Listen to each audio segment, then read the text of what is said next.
Some have raised the question of why the committee plans to proceed on the markup, especially after the majority leader said it wouldn't wouldn't be brought up in the Senate. I answered this question, I'll bet 10 times.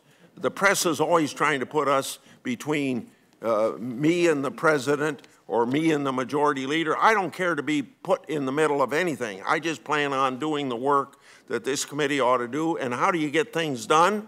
You get it done by moving a slow pace through the various steps you go to get there.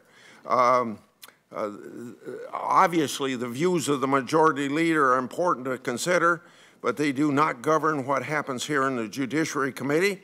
If consideration on the floor was a standard for approving a bill in committee or not, we wouldn't be probably moving any bills out of this committee. Now, I did raise some issues about the constitutionality of this whole issue.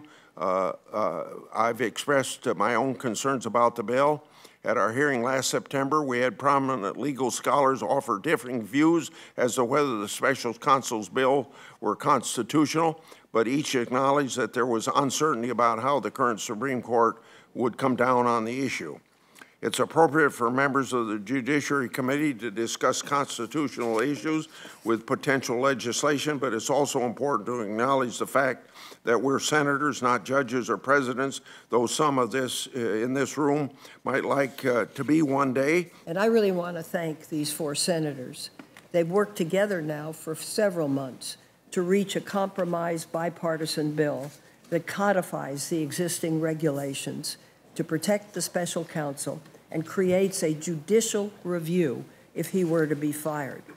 I support this legislation and hope Leader McConnell will reconsider giving it floor time.